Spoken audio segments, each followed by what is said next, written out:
Assalamualaikum warahmatullahi wabarakatuh. Jumpa lagi dengan Amire Ibrahim. Di sini Amire Ibrahim ingin melanjutkan kisah tentang perjuangan pemuda si penjaga taman. Kami mohon maaf atas keterlambatan kisah episode 4 ini. Sebelum Anda lanjut menonton, silakan tekan tombol like, subscribe, dan jangan lupa tekan tombol loncengnya agar Anda bisa mengikuti episode selanjutnya. Ardi sudah duduk di depan Bumila dengan perasaan yang tidak menentu. Rasa malu juga menyelimuti perasaannya. Bumila memandangnya dengan pandangan yang dingin. Lalu Bumila membuka pembicaraannya.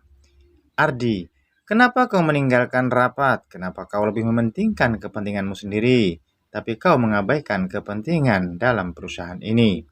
Ardi hanya terdiam. Dia tidak menjawab apa yang ditanyakan oleh Bumila. Lalu Bumila melanjutkan pertanyaannya, Ardi, jika kau memang begitu, ibu tidak bisa membelamu. Kamu harus bisa memberikan alasan yang tepat kepada ibu, agar ibu bisa memaklumin apa yang telah kamu lakukan. Ardi memandangi Bumila. Dia ingin berbicara, tapi mempunyai rasa ragu dan malu. Seperti tersadar, Ardi langsung membuang rasa ragu dan malunya. Lalu Ardi pun berkata kepada Bumila, Maaf Bu, memang saya tadi meninggalkan ruangan rapat, tapi saya melakukan itu karena saya punya alasan.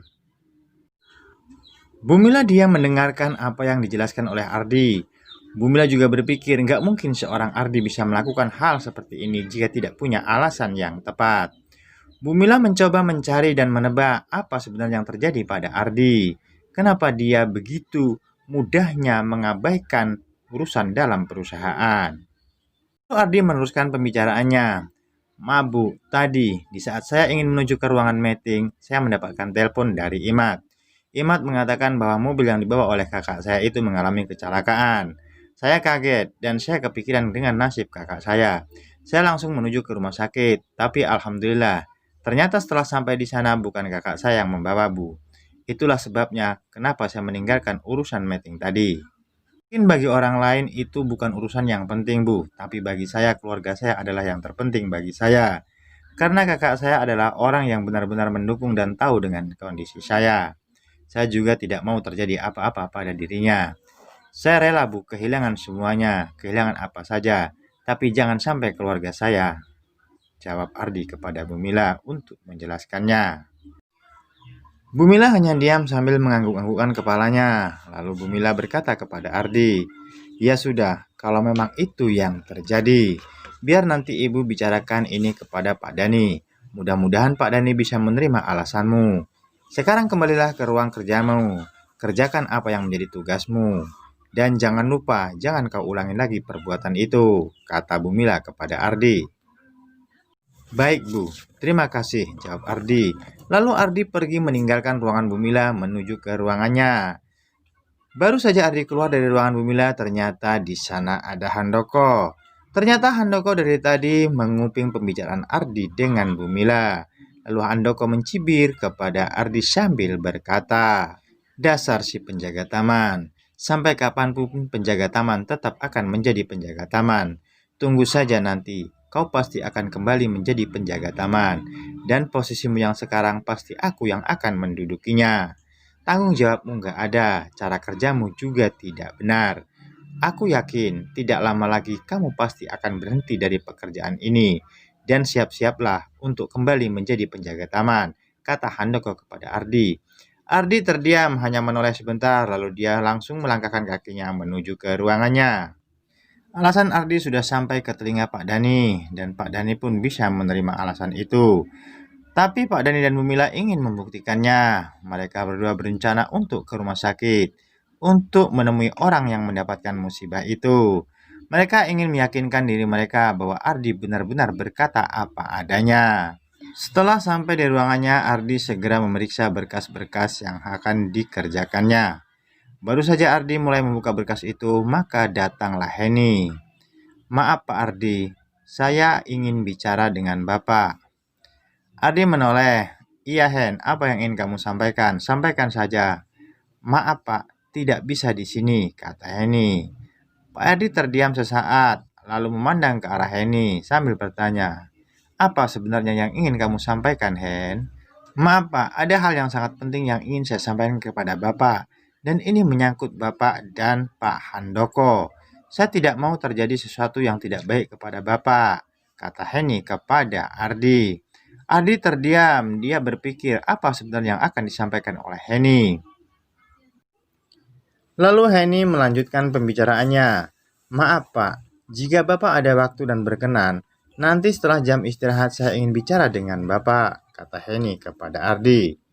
Ardi memandang Henny dan berkata, baiklah, jika memang ada hal yang penting ingin kau sampaikan, nanti jam istirahat kita akan ketemu di kantin, kata Ardi kepada Henny.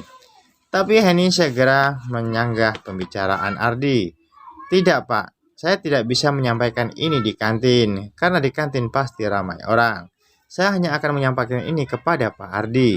Saya tidak mau hal ini didengar orang lain, karena ini menyangkut kedudukan Pak Ardi, kata Henny.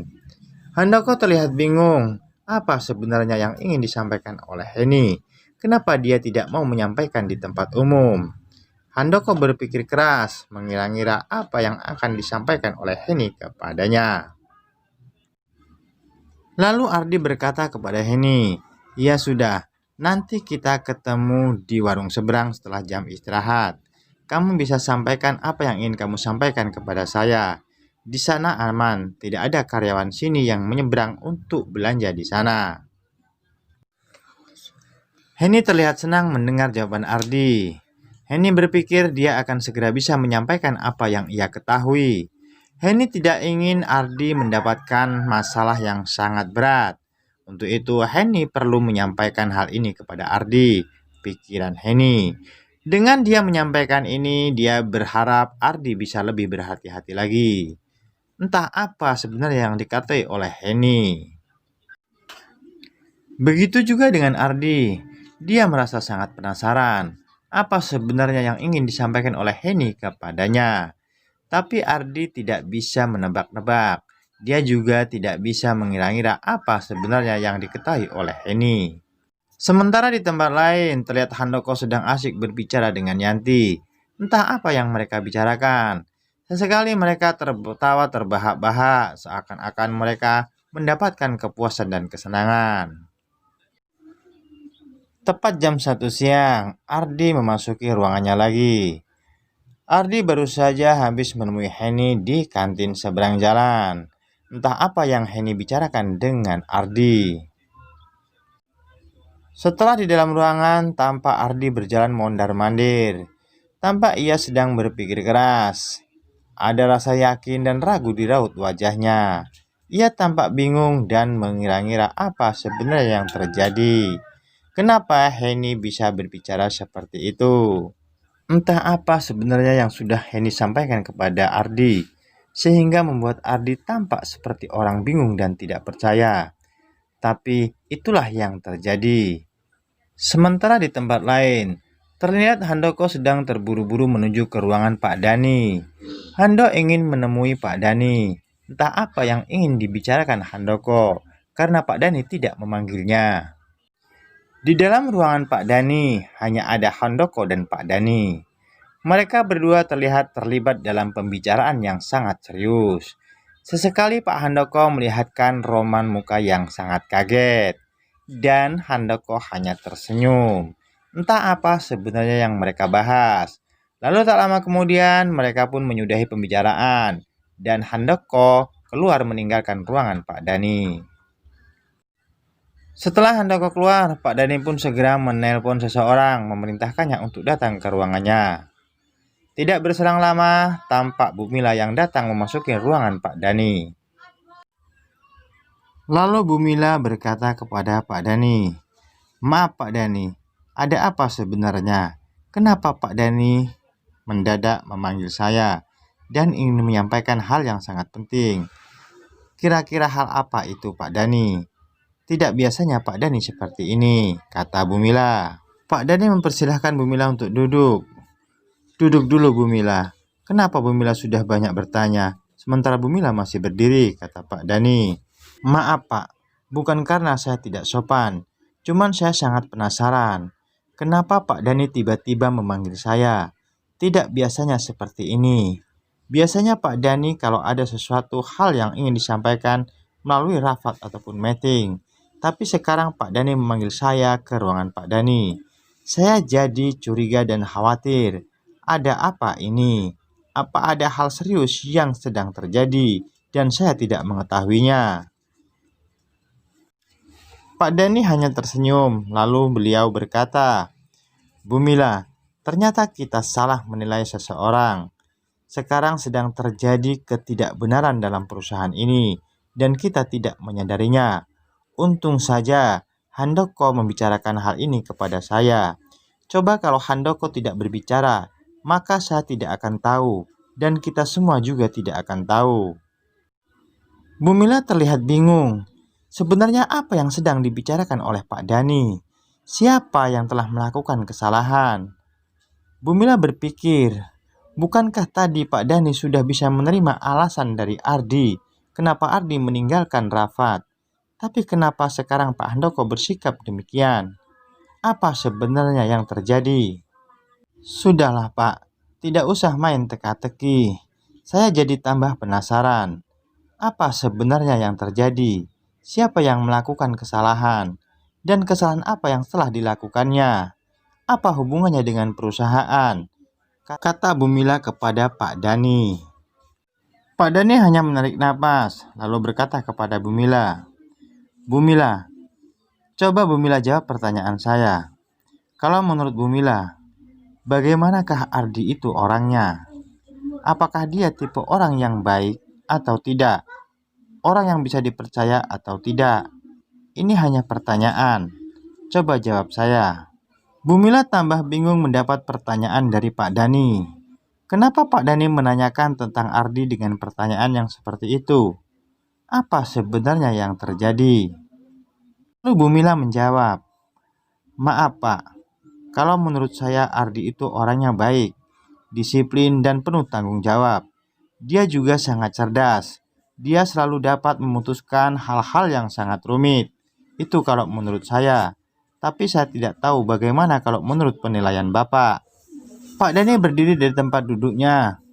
Beliau tersenyum dan berkata kepada Bu Mila, "Bu Mila, selama ini Bu Mila tidak pernah salah menilai orang. Bahkan semua karyawan, semua staf yang menjadi pilihan Bu Mila selalu menjadi karyawan-karyawan yang handal. Mereka juga menjadi karyawan yang penuh tanggung jawab. Tapi jujur, untuk kali ini Bu Mila salah," kata Pak Dani kepada Bu Mila. Bu Mila terdiam. Lalu Bu Mila berkata, "Maaf Pak Dani, di mana letak salahnya?" "Oh, mungkin karena tadi Ardi meninggalkan meeting, sehingga Pak Dani bisa menyimpulkan seperti itu. Bukankah tadi Pak Dani juga sudah menerima apa yang menjadi alasan Ardi? Kenapa sekarang Pak Dani membahasnya lagi? Bahkan Pak Dani sudah menuduhnya yang tidak-tidak. Apa sebenarnya yang terjadi?" "Cukup Bu Mila. Saya memang sudah bisa menerima alasan Ardi yang tadi. Tapi saya tidak bisa menerima apa yang ingin dilakukan Ardi ke perusahaan ini. Saya tidak rela kalau perusahaan ini harus hancur dan harus mengalami kemunduran hanya karena keputusan-keputusan Ardi yang tidak tepat." Bu Mila tambah bingung mendengar perkataan Pak Dani. Apa sebenarnya yang terjadi? Apa yang sudah dilakukan oleh Ardi? Lalu Bu Mila memberanikan diri untuk bicara. "Maaf Pak, kalau boleh kita jujur, sebenarnya Ardi sudah banyak melakukan hal yang positif. Ardi sudah melakukan hal-hal yang di luar dugaan kita. Dia yang berhasil memajukan perusahaan ini. Bahkan tanpa sepengetahuan kita, perusahaan kita maju dibuat oleh Ardi, bukan oleh Handoko." "Cukup Bu Mila." Pak Dani mengeluarkan kata-katanya yang keras. "Bu Mila tidak tahu apa yang direncanakan oleh Ardi. Kalau Bu Mila ingin tahu, tanyakan kepada Handoko dan Leo. Mereka berdua yang tahu apa yang telah direncanakan oleh Ardi," kata Pak Dani kepada Bu Mila. Bu Mila diam, lalu Bu Mila duduk. "Maaf Pak, saya tidak tahu arah pembicaraan Bapak," kata Bu Mila. "Akan lebih baik kalau kita mengadakan meeting dan kita tanyakan langsung kepada yang bersangkutan. Apa yang sebenarnya yang sudah terjadi dan apa sebenarnya yang sudah dilakukan. Saya mau ke ruangan saya Pak. Maaf, bukan saya tidak sopan, tapi saya tidak mau membahas hal yang tidak saya ketahui."